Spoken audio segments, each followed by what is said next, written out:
Boa tarde, Bahia. No ar, encontro marcado. Hoje nós temos a grata satisfação de receber a doutora Helena Pimentel, geneticista, e ela tem um conhecimento muito grande lá na APAI. Nós vamos usufruir os seus conhecimentos dentro de instantes.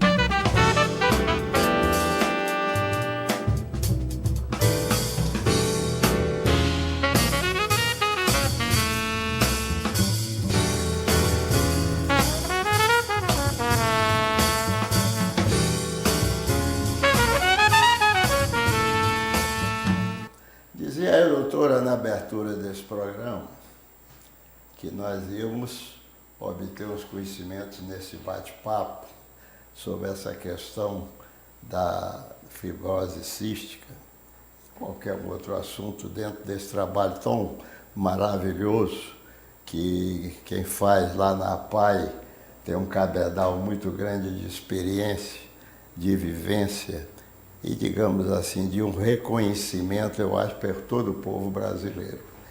E, então, eu quero lhe dizer da nossa satisfação em tê-la aqui nos nossos estúdios. Não, eu que fico agradecida realmente dessa oportunidade de estar aqui, né, nessa tarde falando com os telespectadores dessa TV, que eu acho que falar sobre o trabalho da APAI, falar sobre o meu trabalho como médica geneticista, acho super importante, e a TV e o rádio nos ajudam muito nessa divulgação. Eu que tenho que agradecer. Isso é uma verdade, viu?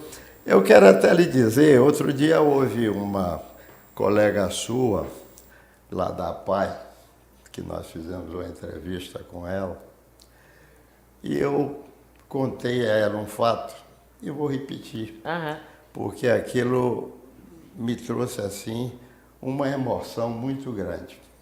Mais ou menos há uns 2 anos, eu costumava ir muito a Caxambu, a estação de águas minerais de Caxambu, né? E fui numa época assim de outubro. E aconteceu que era a data festiva da cidade de Caxambu. E aí houve um desfile de todas aquelas entidades que prestam serviço, a cidade, a coisa toda. E quando desfilou a APAI, eu quero dizer à senhora que eu tive uma emoção muito grande. Porque eu vi aquele pessoal que trabalha com aquelas crianças e arrumar aquelas crianças de tal maneira que trouxe realmente a mim um sentimento grande de como se é dedicado a um trabalho, viu? Eu quero exatamente lembrar e, com essa lembrança, parabenizar esse trabalho que vocês tão despretensiosamente fazem, viu? Eu queria lhe perguntar, inicialmente, para que nós pudéssemos dar uma ideia aos nossos telespectadores, o que é que representa, de uma forma, de uma compreensão leiga, essa história de um diagnóstico de fibrose cística? Na verdade, o que é importante a gente saber? Hoje a APAI, a APAI já há muitos anos trabalha com o teste do pezinho, com a triagem neonatal. E a fibrose cística, nesse momento, realmente, esse ano é o ano em que a gente começou a fazer triagem para a fibrose cística. O que é que isso significa? A fibrose é uma doença genética. Então, as pessoas que têm essa doença estão nascendo. E nesse momento, com o teste do pezinho, a gente consegue dar esse diagnóstico de uma forma precoce, através de um teste específico para a fibrose cística em todos os recém-nascidos do estado.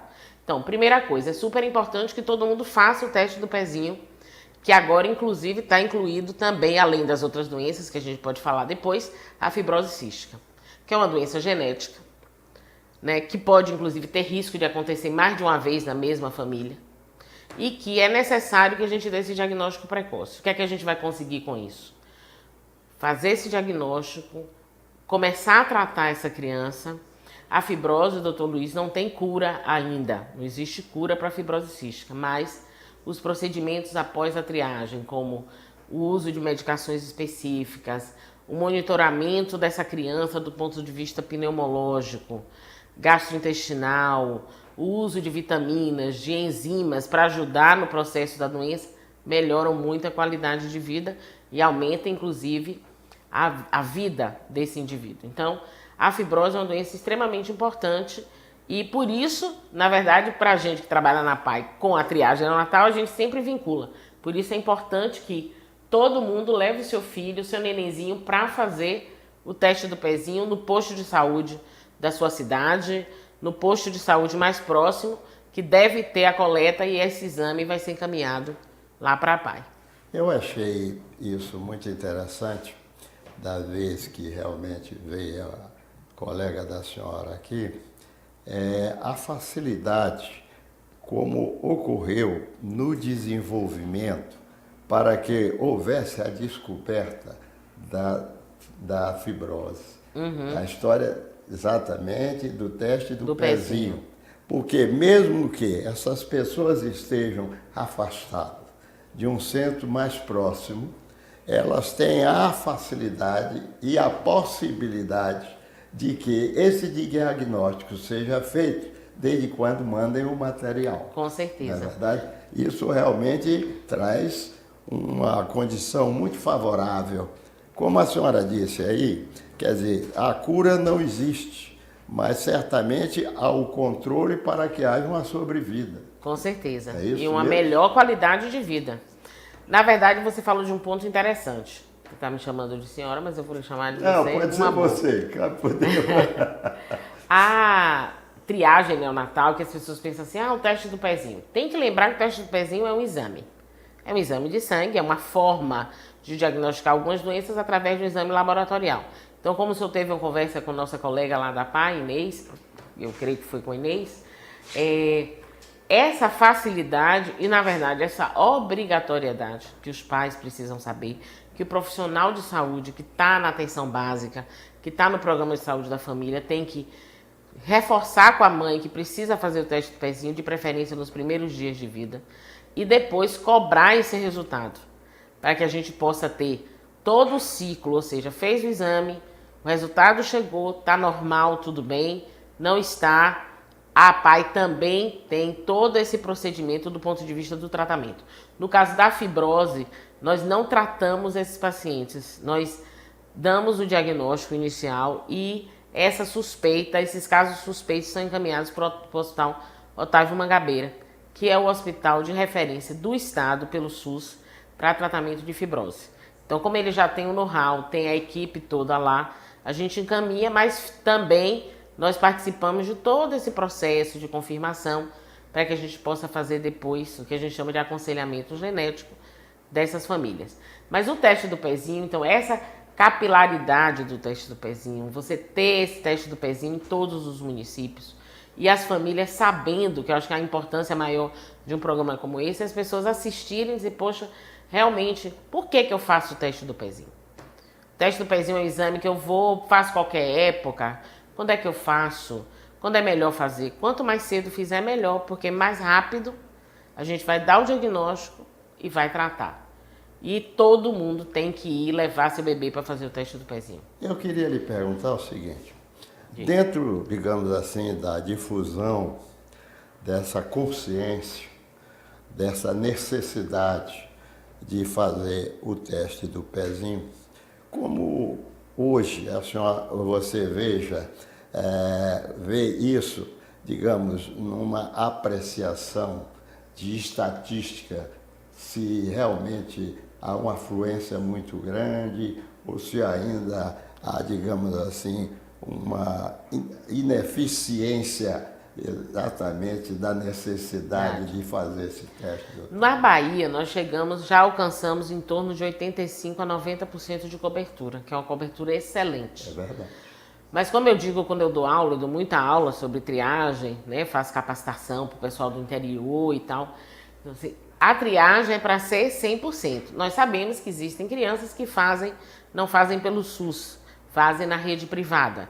Mas eu sempre, inclusive, chamo a atenção de que pelo SUS a gente tem a garantia, inclusive, de todo o acompanhamento que também é feito pelo SUS, né? Então a gente alcança em torno de 90%, apesar de sabermos que tem uma percentagem que faz no privado, sabemos ainda que existem crianças que não fizeram o teste do pezinho. Agora, eu acho que por analogia, na minha concepção agora, é o que é que acontece. Se vocês têm lá, digamos, uma estatística que nos lhe indica 85% ou coisa que o vale, não é? E que o ideal seria 100%. Sim. Mas se o SUS, que é uma referência, não é? Talvez até uma referência por falta ainda de instrução para que esse testezinho seja feito, isso dá uma garantia que esse número realmente vai se aproximar de 100%. De 100, com certeza. Não é verdade? Com certeza. Porque quem ficou de fora, por questões, digamos, de recursos, né? Então, certamente não ficará do lado de sem fora. Sem fazer. Né? Deve haver uma percentagem, talvez, pequeno, sei lá, 2%, de pais que não levam, que moram em zonas mais remotas. Mas na Bahia nós conseguimos, junto com o governo do estado e as secretarias municipais de saúde, uma cobertura bastante ampla. Mas sempre é bom estar reforçando, lembrando e falando, porque nunca é demais. Não, né? Não é absolutamente, né? E principalmente tendo em vista realmente uma patologia desse teor. Com certeza. Não é? Que é muito perigosa e que vai ter uma influência muito grande na longevidade. Né? Exatamente. Agora me diga uma coisa, doutora. E quais são, assim, aqueles...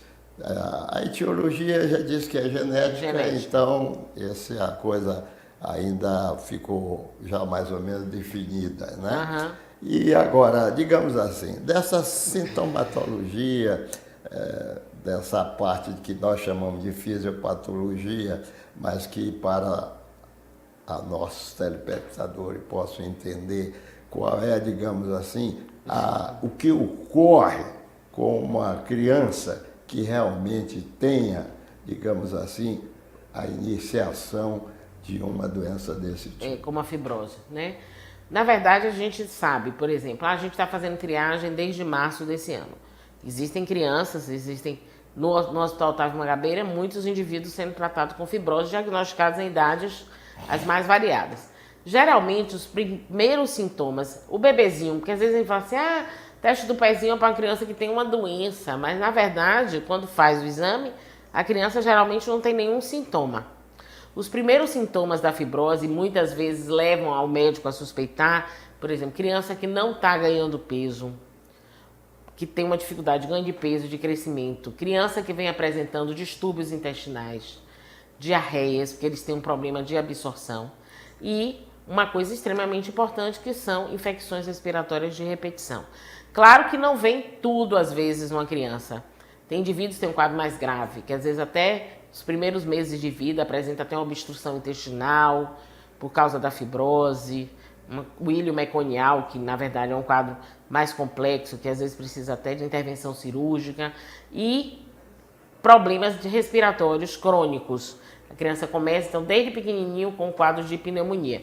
Não vem, como eu falei, não vem todo mundo com todos os sintomas. Tem uns que tem um quadro mais grave, tem uns que tem os quadros mais leves.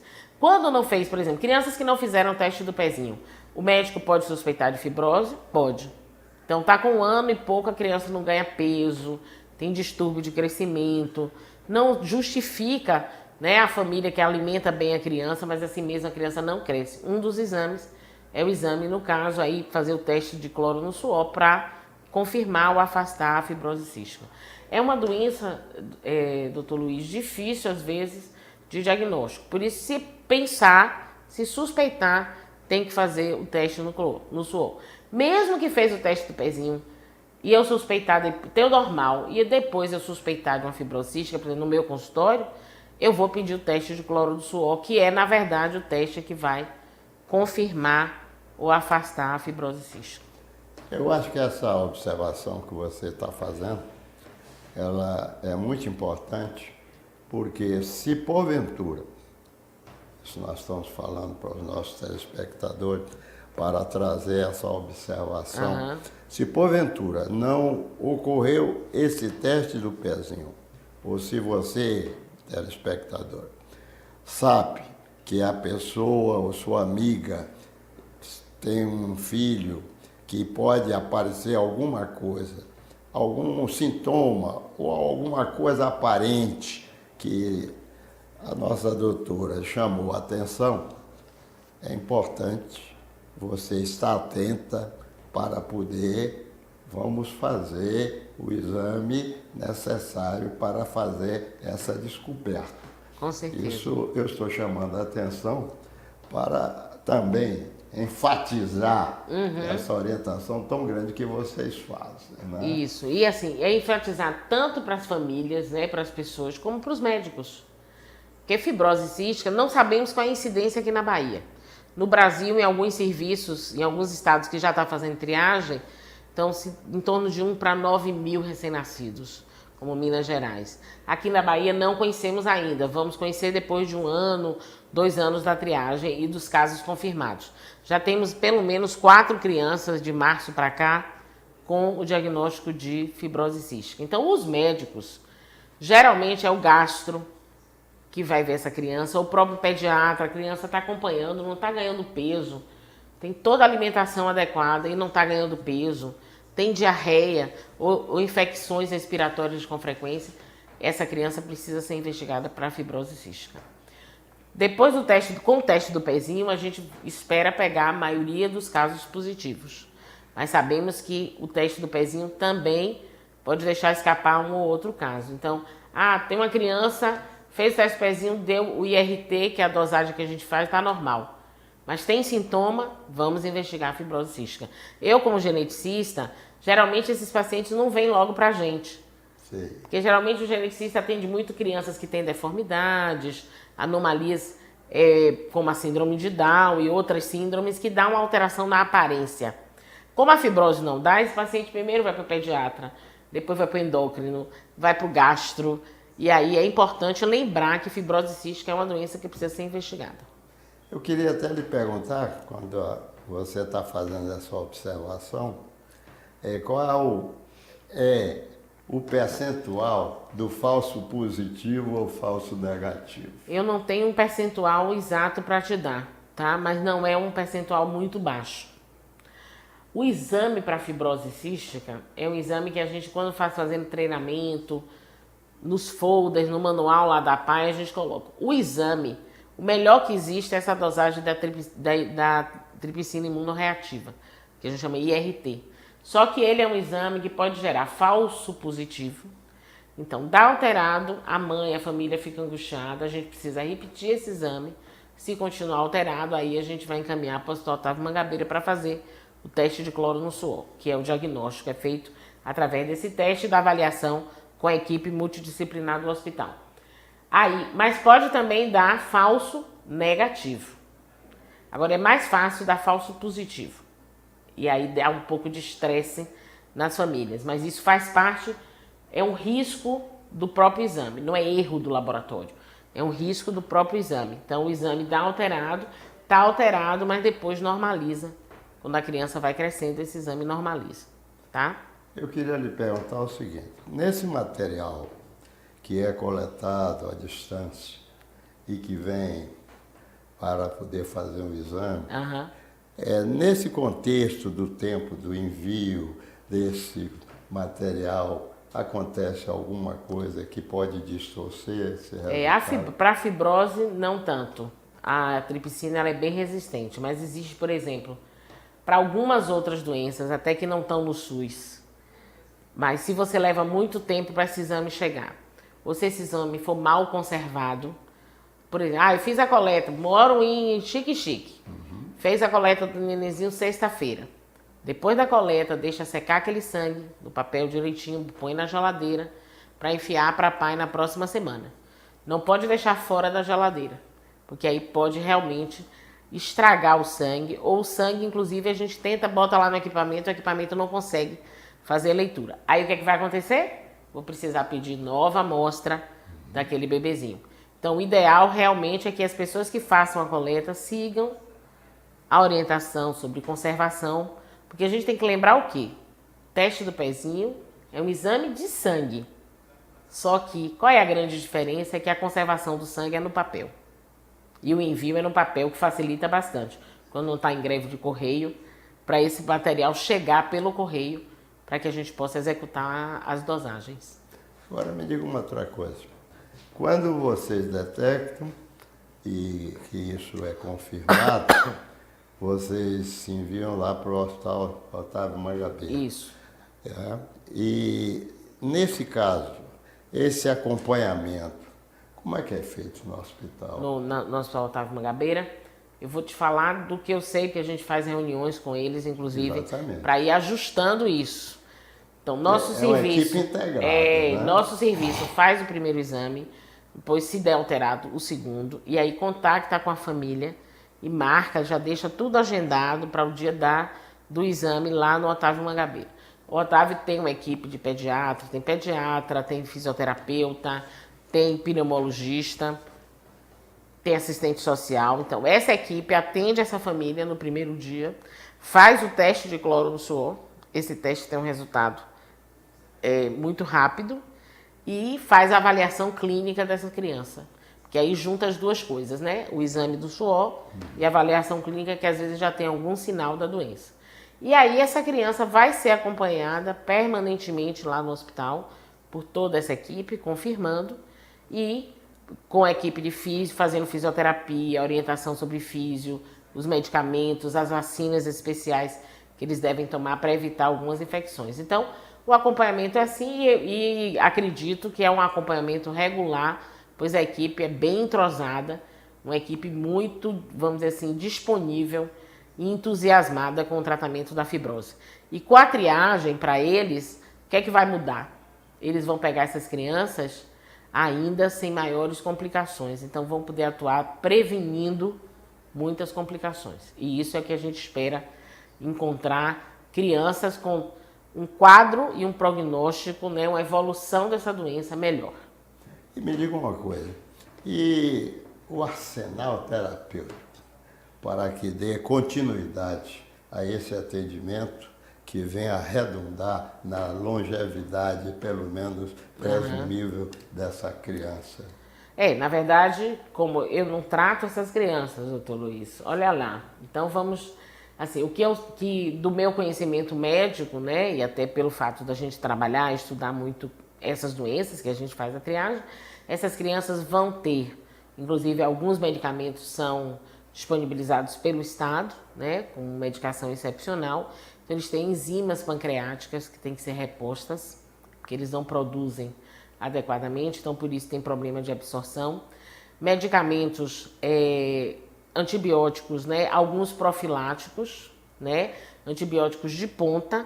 Vão fazer sempre avaliação para ver se já tem algum tipo de colônia, né, de algum pneumococo, alguma estafilococo, alguma bactéria já tem colônia no pulmão, para justamente já tratar de forma bem efetiva. E uma coisa coadjuvante importante é a fisioterapia respiratória. Todos os pacientes com fibrose fazem fisioterapia, então mesmo que morem no interior, o hospital recomenda e orienta direitinho que precisa fazer fisioterapia, para que eles não acumulem secreção e melhorem a sua capacidade pulmonar, porque o maior problema é pulmonar e pancreático, né? Então o tratamento é esse, eu não saberia dizer nome de antibióticos, sim, mas sei que tem um arsenal de antibióticos e de enzimas que eles precisam utilizar. Agora, com esse, digamos assim, esse tratamento, esse cuidado, qual é a expectativa pela experiência que você tem lá? Essa é uma das perguntas mais difíceis na medicina, né? E na minha área, então, de genética, a gente trata muitas doenças que diz que vive menos tempo e tal. A fibrose tem alguns estudos mostrando em torno de terceira década de vida, quando eles vão precisar, muitas vezes, de transplante pulmonar e de transplante de pâncreas. Mas existem adultos com muito mais de 30 anos que têm fibrose. Depende da forma da apresentação da doença. Tem aqueles mais graves e tem os mais leves. Eu conheço alguns pacientes, graças a Deus, com quadro leve. E tem pessoas adultas, já com 40, 50 anos, que tiveram o diagnóstico de fibrose depois. Então é um quadro mais leve. Então, como existe essa variação, vai haver variação. Agora, a forma clássica, realmente em torno de terceira década de vida, é que esses pacientes acabam tendo complicações mais graves. Pelo que eu pude perceber, então, quando a coisa começa a crescendo e vai alcançando a idade mais avançada, praticamente, pelo que eu pude perceber, os órgãos mais assim, que sejam atingidos, seria exatamente a parte da área de pulmonologia e essa parte de pâncreas também. De pâncreas, exatamente. Essa parte gástrica. Então, eles têm que usar essas enzimas pancreáticas. Por curiosidade. Algumas vitaminas também que eles têm que repor, porque tem problema de absorção. Por curiosidade. E por analogia, quando, digamos assim, como isso afeta o pâncreas, tem alguma relação com o diabetes? Porque, afinal de contas... o pâncreas também. Não é verdade? Eu não saberia te dizer. Essa é uma boa pergunta. Sim, porque é uma analogia que a gente faz, né? Deles até terem um comprometimento... Tem que ter, porque se você tem um comprometimento no pâncreas, né? Alguma coisa vai alcançar exatamente o problema de insulina para poder, digamos assim, levar a diabetes. É verdade. Né? Eu nunca perguntei isso para os especialistas. Viu? Né? E pode ser que tenha alguma coisa, mas eu não saberia explicar realmente se tem ou não. Né? Mas tem analogia, né? Com certeza. E se o prognóstico piora justamente quando tem uma fibrose pulmonar, né? É verdade. Que essa fibrose é progressiva, como todo quadro de fibrose, né? E quando há um comprometimento realmente maior dessa função pancreática também. Porque essa história da pulmonar, então, a consequência maior, né? Exatamente que a capacidade respiratória acho que vai diminuindo até que chega a uma situação, na verdade, insustentável. Né? E assim, agora me diga uma coisa. Então, dentro desses exames que você disse, nós tínhamos que partir para esse do pezinho, que é o mais popular, e esse outro que é do suor. Do suor. A dosagem de cloro no suor. A criança com fibrose cística, antigamente, se falava assim, não, é a criança salgada. Nosso suor é salgado, né? É verdade. Mas essas crianças, eles acabam liberando mais sódio e cloro no suor. E aí tem uma técnica que é feita, faz a criança suar, né, naquele espaçozinho. Isso que eu iria lhe perguntar. É uma tecnologia, eu quero até assistir realmente, participar, até quem sabe fazer em mim para ver como é. E aí faz a criança suar naquela região, capta o suor e faz a dosagem, tem um valor específico. Entendi. Aí se faz geralmente 2 dosagens também para poder assim, repetir, confirmar, e aí é um exame que já fecha mais o diagnóstico.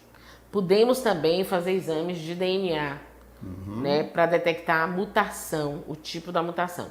Esses exames é que ainda não temos tanta facilidade em fazer, porque o tipo da mutação hoje se sabe que alguns tipos são mais comuns, alguns tipos têm relação com o quadro mais grave, com o quadro mais leve. Então, o estudo na mutação, acredito que no momento que tivermos esses pacientes bem estudados, vamos tentar conseguir fazer essa determinação da mutação. O tipo da mutação genética, que é diferente. Por isso que a doença também se comporta diferente de pessoa para pessoa. E várias famílias que têm um quadro mais leve e outras com um quadro mais grave. Isso acontece em todas as doenças genéticas. Sendo que na fibrose a gente vê isso bem claro. Não conhecemos ainda quais são as nossas mutações mais frequentes. Porque existe uma mutação que é a Delta F508, que é a mutação no mundo a mais frequente, mas aqui na Bahia não sabemos se vai ser ou não. Temos que primeiro identificar essas crianças e fazer esses exames posteriormente. Doutora, eu me lembrei aqui uma coisa. Diga. Que realmente foi levada aí na imprensa. digamos assim, com muita propaganda e esclarecimento. E aí falando desse jeito de mutação, de DNA e tal. Não sei se está, digamos assim, diretamente nessa sua especialidade de geneticista, mas por curiosidade, tivemos aí aquela história da Jolie. Da Angelina Jolie. Então, iria lhe perguntar o seguinte: o que você achou daquilo? Qual é a sua opinião nesse mundo? Esse mundo do diagnóstico, né, preditivo. Né? No caso de Angelina Jolie, quer dizer, eu inclusive dei uma entrevista na rádio na época falando sobre isso. Porque assim, o que é que acontece? Angelina Jolie tem uma história familiar. Em genética, a história familiar é extremamente importante. Então, fazer o heredograma para saber se aquela doença já existe na família. Eu tenho um caso, por exemplo, de fibrose, que tem um primo com fibrose. Então, você vê que o gene está na família. No caso do câncer de mama, existem uns tipos de câncer de mama que tem uma mutação na família. Porque o câncer é uma doença, câncer é genético e tal. Nem todo câncer, o câncer tem tudo tem genética no meio. Né? Porque a genética é que determina, na verdade, a nossa vida, praticamente todo o funcionamento do nosso organismo. Mas não são todos os cânceres, porque eu tive um câncer, então meu filho vai ter. Não existe essa relação obrigatória. Mas existem pessoas que têm uma mutação para, no caso como da Angelina Jolie, câncer de mama em mulheres jovens, né? Que acometem as pessoas mais jovens. Então a mãe dela tinha e a irmã também. E ela fez o exame e descobriu que também tinha mutação.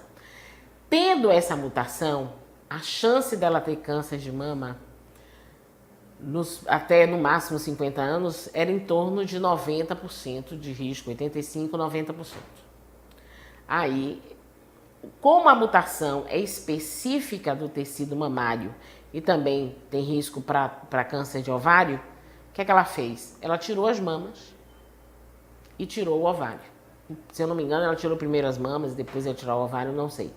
Mas isso é uma situação específica, que eu acho que é uma decisão muito pessoal, no momento em que realmente existe esse risco, é um risco alto, e com a retirada da mama, esse risco cai bastante, porque a mutação é específica para o tecido mamário e para o ovário. Tudo bem. Qual é a minha preocupação com esse tipo de informação? Primeiro são as pessoas pensarem assim, eu vou fazer esse exame para ver se eu tenho essa mutação. Não tem indicação de uma família que não tenha história de câncer de mama em mulheres jovens. Não existe essa indicação. Mas eu quero fazer, vou lá, pago e faço o meu exame. Tudo bem. Se esse exame vier negativo, você não tem a mutação, não vou mais fazer mamografia todo ano porque eu não tenho risco de ter câncer de mama. Errada essa dedução. Se você não tem a mutação, você não tem um risco aumentado para ter o câncer de mama jovem. Mas todas nós, homens também, mas homens têm menos, todos nós temos chance de ter câncer de mama e por isso precisamos fazer exames para detecção precoce. Não sei se é uma coisa às vezes confusa. As pessoas, minha preocupação, se a Angelina Jolie fez certo ou errado, ela tinha uma mutação que dá a ela um risco muito alto. Ela resolveu fazer uma coisa radical. É uma decisão dela, do médico dela, da família dela. Dela, do marido, mas principalmente dela, né? Mas as pessoas que não têm essa história familiar, não existe uma indicação de chegar vou lá na geneticista para pedir esse exame BRCA1, BRCA2. Não existe isso. Eu sinto que as pessoas muita gente deve ter ido fazer. Tudo bem, fez, tem condição de pagar o exame, vai fazer o exame. Mas não significa que não tenha risco nunca na vida de ter o câncer de mama que não é ligado a essa mutação genética, entendeu? É complicado. Eu acho que a sua colocação foi muito perfeita, porque no caso dela, na verdade, já foi evidenciado que realmente essa mutação já tinha existido. Exato. E comprovado. Cientificamente comprovado. Não é verdade? Não é uma coisa, eu acho que vou ter. Claro que ela poderia não ter, mas ela tem um risco Bastante elevado. Entendi. Então ela partiu por uma decisão que ela achou, e eu achei isso muito importante, porque partindo dela, da situação dela, da questão da origem dela, né? Inclusive da própria situação, porque é uma excelente atriz. Com certeza, uma mulher muito bonita. Muito bonita. E o que eu acho interessante nela, que eu tenho assistido muitos filmes, eu gosto muito de filme, e é a diversidade, digamos, do trabalho dela, que ela faz em vários elencos, né? Porque enquanto ela faz como uma lei, ela faz como uma bandida, uma policial. Exatamente. Ela é muito versátil. Versátil. E acho importante, assim, a divulgação de uma situação como essa, eu acho que é importante. É muito né? Para as pessoas saberem, não terem, porque assim, ela não quis esconder. Ela tomou uma decisão pessoal.